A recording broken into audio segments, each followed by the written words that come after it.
જય ચેહરમાં મિત્રો, અમદાવાદના મણિનગરમાં એક એવું ધામ છે જ્યાં આજે પણ માતાજી કૂવામાંથી પ્રગટ થયા હોવાની વાત લોકોના મોઢે સાંભળવા મળે છે. દક્ષિણી ગામનો ગોર કૂવાની ચેહરમાંનો દરબાર.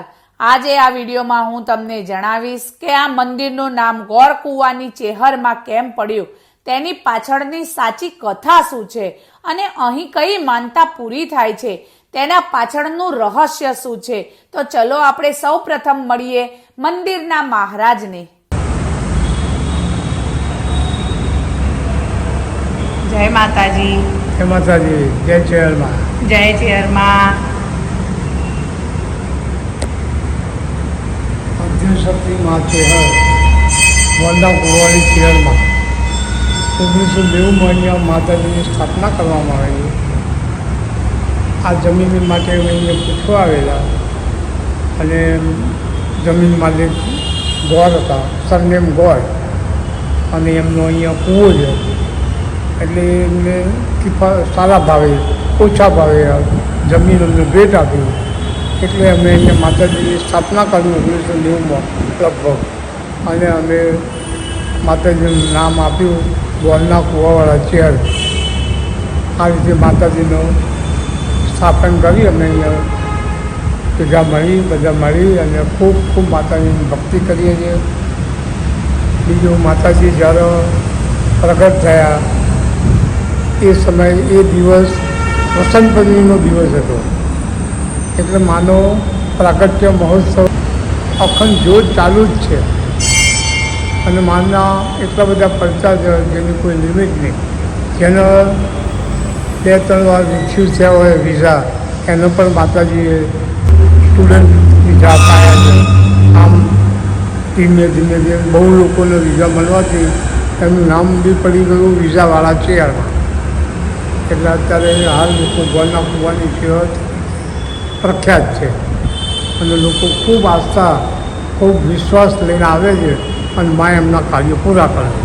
બોલો ચેહર માત કી જય. લગભગ 150 થી 200 વર્ષ પહેલાની આ વાત છે. આજે તમે જ્યાં મણિનગરના મોટા મોટા ફ્લેટ જુઓ છો ત્યારે ત્યાં પહેલા ખાલી ખેતરો અને વગડો હતો. આ ખેતરોની વચ્ચે દક્ષિણી ગામની સીમમાં એક ઊંડો કૂવો અને મીઠા પાણીનો કૂવો હતો.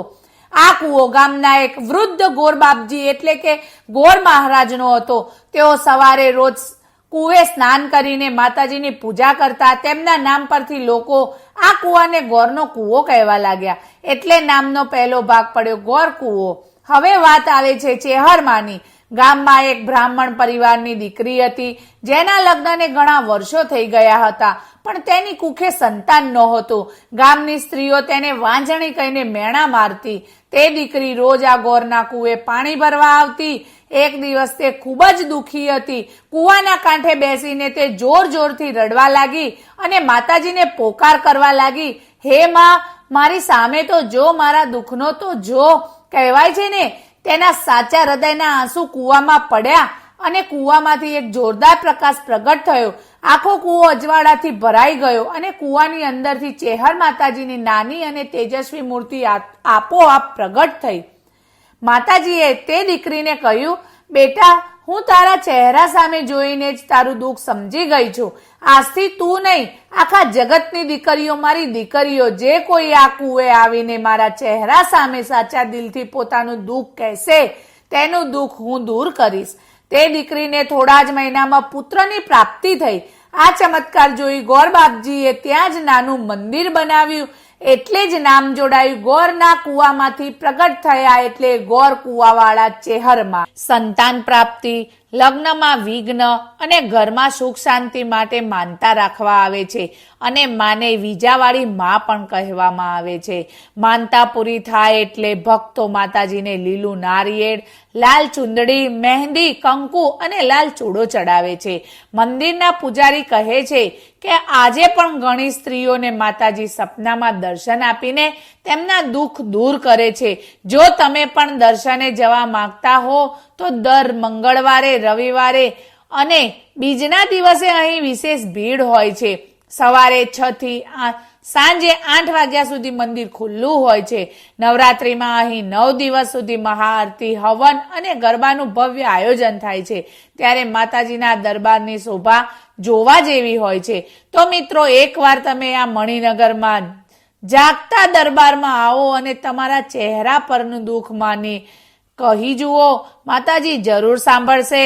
આ વાત જો તમારા હૃદયને સ્પર્શી ગઈ હોય તો કમેન્ટમાં લખો જય ગોર કુવાવાળી ચેહરમાં લખવાનું ભૂલતા નહીં અને વિડીયો તમારા પરિવારમાં શેર કરજો, જેથી બીજા લોકોને પણ આ ચમત્કારની ખબર પડે. બોલો ચેહર માત કી જય.